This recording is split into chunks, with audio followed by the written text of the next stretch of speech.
கோவிந்தசாமி ஜெயராமன் அவர்களே, நிகழ்ச்சியிலே வரவேற்புரை நிகழ்ச்சி அமர்ந்திருக்கக்கூடிய தமிழறிமா ஒருங்கிணைப்பாளர் தா சம்பத்தையா அவர்களே,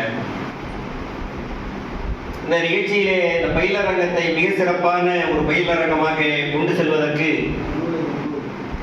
அனைத்து ஆயத்த நிலைகளிலேயும் வருகை தந்திருக்கக்கூடிய பன்னாட்டு லயன் சங்கத்தினுடைய முன்னாள் கூட்டு மாவட்ட தலைவர் BMJF லயன் VR ரத்ன சபாபதி அவர்களே, ஒரு நன்றியுரை நிகழ்த்தி இருக்கின்ற பொருளாளர் ஐயா சவுந்தரராஜன் அவர்களே, அமைப்பு செயலாளர் பொறியாளர் காசிநாதன் அவர்களே, தலைமை கழகத்தினுடைய தலைமை அமைப்பினுடைய செயலாளர் ஐயா முனைவர் சின்னதுரை அவர்களே, சிவஞான பாண்டியன் அவர்களே, இந்த நிகழ்ச்சியிலே கலந்து கொண்டிருக்கக்கூடிய மாநில மாவட்ட நிர்வாகிகளே, உங்கள் அத்தனை பேருக்கு முதற்கண் நன்றி கலந்த வணக்கத்தினை தெரிவித்துக் கொண்டு முதலிலே வள்ளலார் திருக்குறளை அவர் காலத்தில் அவர் எப்படி போதித்திருப்பார் என்பதை ஒரு தத்துவமாக ஆர்டிபிஷியலிலே அந்த படத்தினை கண்காட்சிப்படுத்தி இங்கே காட்சிப்படுத்துவதற்கு இந்த திறப்பு விழாவை இங்கே வைப்பதற்கு இசைவு தந்து அதற்கான ஒரு முயற்சியை கிட்டத்தட்ட 10 நாட்களாக எடுத்து வந்து என்னோடும் தொடர்பு கொண்டு ஒரு சில மாற்றங்களை நான் சொன்னதையும் அதை ஏற்றுக்கொண்டு அதை செய்து மிக அற்புதமாக வடிவமைத்து இங்கே படமாக காட்சிப்படுத்தி இருக்கக்கூடிய நம்முடைய பூர்ணலிங்கம் மகாதேவன் ஐயா அவர்கள் உள்ளிட்ட வடவரை சார்ந்த நம்முடைய நிர்வாகிகளுக்கு இந்த நேரத்தில் நன்றியையும் பாராட்டுதலையும் தெரிவித்துக் கொள்கிறேன். அதே போல திருக்குறளை பேசுகிறோம், பாடுகிறோம், வகுப்பு நடத்துகிறோம். என்னதான் இலவசமாக வகுப்புகள் நடத்தினார்கள், மாணவர்கள் அதை கற்கின்ற மாணவர்களுடைய எண்ணிக்கை குறைவாக இருந்து கொண்டிருக்கிறது. ஒரு மிகப்பெரிய ஆற்றலாளர், முனைவர், பேச்சாளர் நம்ம வனிதா மேடம், அவங்க திருக்குறள் வகுப்பு நடத்திட்டு இருக்கிறாங்க. அங்க பார்த்தா முதல் டைம்ல அதிகமா தெரியுது, அப்புறம் பார்த்தா குறைவாகவே இருந்திருக்கிற கூட்டம் மாணவர்களுடைய எண்ணிக்கை பார்க்கும்போது தெரிகிறது. அப்போ அதனுடைய ஆர்வம் குறைவாக இருக்கிறது, குறைந்து கொண்டு இருக்கிறது. அதை மேன்மைப்படுத்த வேண்டும், அதற்கான வழிகளையும் நாம் கண்டுபிடித்தாக வேண்டும். அந்த ஒரு கண்டுபிடிப்பிலே ஒரு புதிய பரிமாணம் தான் நம்முடைய சகோதரிகள் இங்கே வந்து கொடுத்தார்களே.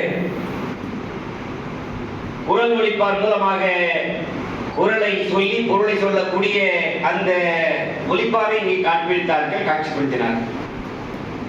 வருகின்றிருக்கக்கூடிய நீங்களும் உங்கள் பகுதிகளிலே அதை போல கொண்டு சென்று நம்முடைய இல்ல நிகழ்ச்சிகளிலே அதை ஒலிக்க செய்யலாம். ஒலிபெருக்கி மூலமாக ஏதோ பாட்டு கஜாமஜான் பாடிட்டு இருக்கிறாங்க. அந்த பாட்டை விட இந்த பாட்டை போட்டால் அது சிறப்பாக இருக்கும்.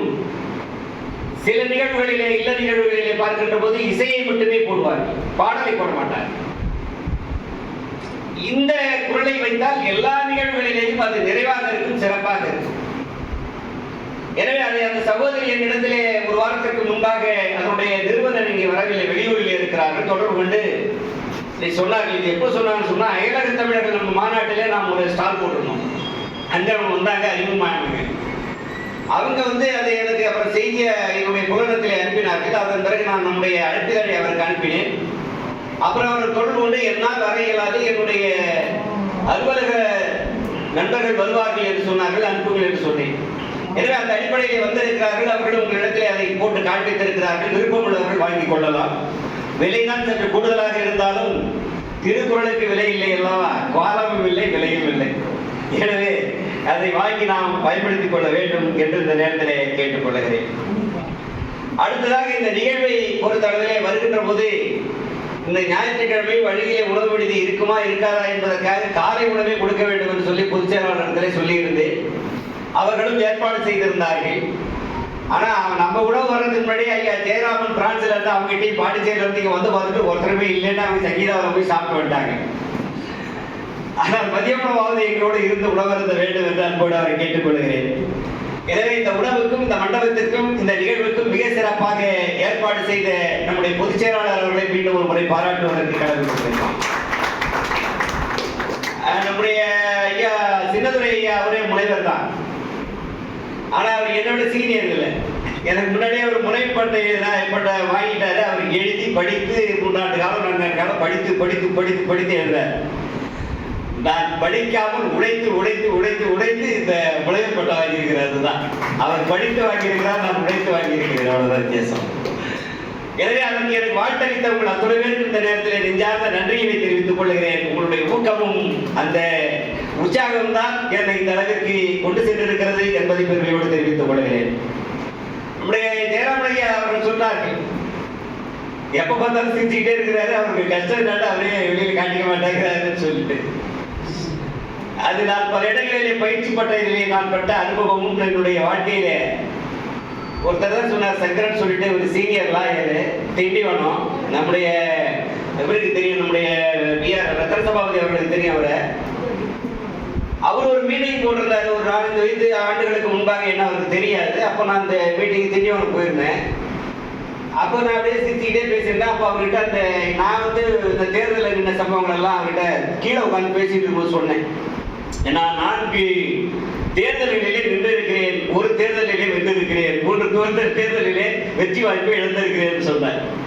அப்போ அவர் சொன்னாரு, ஒரு தேர்தலை தோத்து சிரிச்சுட்டு இருக்கிற ஒரே பட்சம் இவர்தான் அப்படின்னு சொன்னாரு. அதனால அதை ஏற்றுக்கொண்ட நாம தீதும் நன்றும் பிறந்த வாரா என்று சொன்னதை போல நாம ஏற்றுக்கொண்ட படி. அதனால வெற்றியும் தோல்வியும் வீரனை கழகு என்று சொல்லி தூக்கி எறிந்து செல்வது உண்டு. ஆனால் இன்றைக்கு பொது வாழ்க்கைக்கு வந்த பின்னால் நம்ம சில கட்டமைப்பை நம்முடைய கூட்டமைப்பிலே உருவாக்கி இருக்கோம். தலைமை உரை என்று ஐயா அவர்கள் சொன்னார்கள், இது தலைமுறை அல்ல, நிர்வாகிகளுக்கான பயிற்சி பயிலரங்கம். அதனால ஒவ்வொரு நிர்வாகிகளுக்கான கடமைகள், கட்டாய கடமைகள் என்ன என்பதை நம்முடைய பொதுச் செயலாளர் அவர்கள் வரைஞ்சி வரைஞ்சி வரைஞ்சி வரைஞ்சி தர்றார். ஆனா எத்தனை பேர் அதை முழுமையா படிக்கிறாங்கிறது தான் தெரியல. ஆனால் ஒரு செய்தியை நான் இப்பொழுது அதுக்காக தான் நேரடியாக உங்களிடத்துல சொன்னால் அது சரியாக இருக்கும் என்பதற்காக நான் அதை சொல்லுகிறேன். முதல்ல கட்டாய கடமைகள் என்கின்ற போது கடமைகள் வேறு, பொறுப்புகள் வேறு. நல்லா புரிஞ்சீங்க, அவர் தெளிவா அந்த தலைப்பை கொடுத்திருக்கிறார். பொறுப்புக்கும் தலைமைக்கும் நிறைய வித்தியாசம் இருக்கு.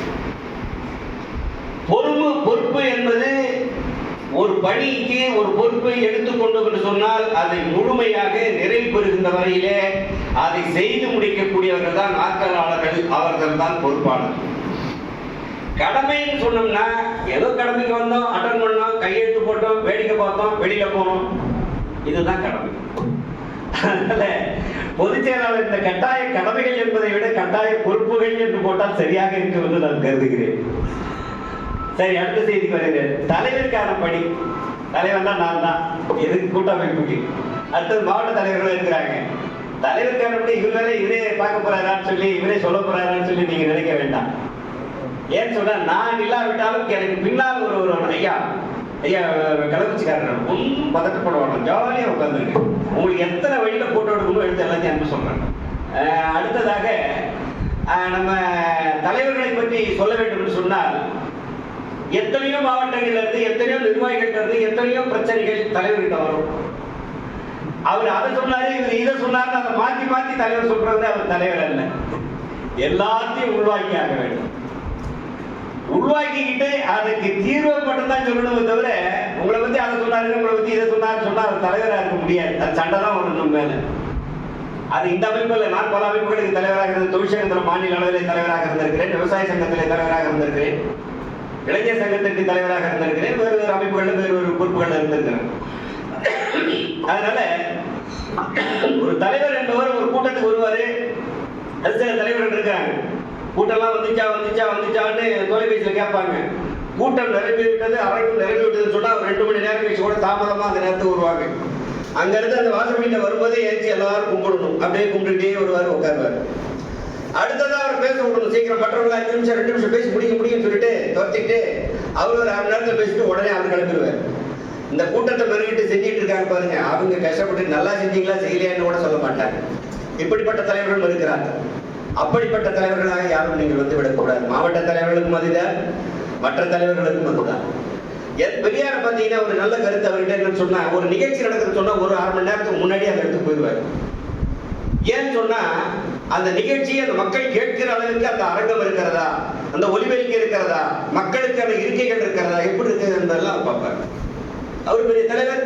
1/2 மணி நேரம் முன்னாடி போய் திருமண நிகழ்ச்சி சொன்னா 1/2 மணி நேரத்துக்கு முன்னாடி போயிடுவார். நம்ம ஆட்கள், நம்ம அரசியல் தலைவர்கள்லாம் நீங்க இப்ப பாத்தீங்கன்னு சொன்னா எப்படின்னு பாத்தீங்கன்னா, கல்யாணம் ஒரு திருமண வீடுன்னு சொன்னா அவர் 9 மணிக்கு திருமணத்தை போட்டிருப்பார், 12 மணிக்கு அவர் வந்து சேருவார். அந்த வீட்டுக்காரன் நொந்து நூலாக இருக்கும். அதனால இப்ப இந்த தமிழ் வழி திருமணங்கள் பகுத்தறிவு திருமணங்களாக, சுயமரியாதை திருமணங்களாக எங்க பகுதியில் நிறைய நடக்கும். இப்ப அது குறைஞ்சிக்கிட்டே காரணம் என்று சொன்னா அந்த திருமணத்தை நடத்தி வைப்பவர்கள் அது சரியான நேரத்தில் போய் சரியான நேரத்தில் நடத்துறதில்லை. எனவே அப்படிப்பட்ட நிலையிலே இருந்து தலைவர்கள் தங்களுடைய இந்த தலைமை பண்பை வளர்த்துக் கொள்ள வேண்டும் என்பதை இந்த நேரத்தில் நான் தெரிவித்துக் கொள்கிறேன். அடுத்ததான் பொதுச் செயலாளர். பொதுச் செயலாளர் நம்முடைய பேராசிரியருக்கு மட்டுமே சொல்லுவதாக நினைத்துக் கொள்ளக்கூடாது, அனைவருமே பொதுச் செயலாளர்களாக நினைத்துக் கொள்ள வேண்டும்.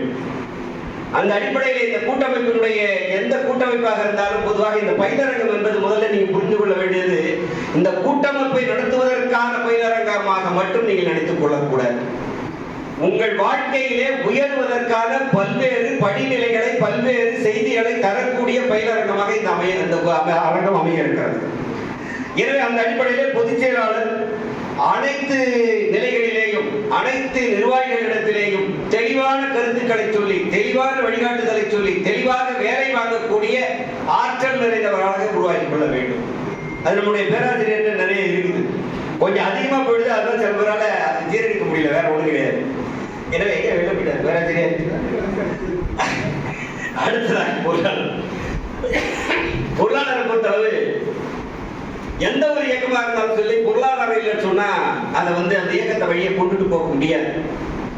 அதே நேரத்தில் அந்த பொருளாதாரத்தினுடைய அந்த கணிப்பு ஒரு கூட்டம் நடத்தணும்னு சொன்னா அதுக்கு முன்னாடியே எவ்வளவு செலவாகும் என்பதை ஒரு திட்டமிடல், பட்ஜெட் திட்டமிட்டு அதுக்கான பொருளாதாரம் எந்த அளவுக்கு நம்மகிட்ட இருக்குது நம்ம அமைப்புல. சரி, அந்த பொருளாதாரத்தை மேலும் கூட்டுவதற்கான வழிகள் என்ன? இந்த வழிகளுக்கு எல்லாவற்றிற்கும் வழிகாண வேண்டியவர் பொருளாதாரம்.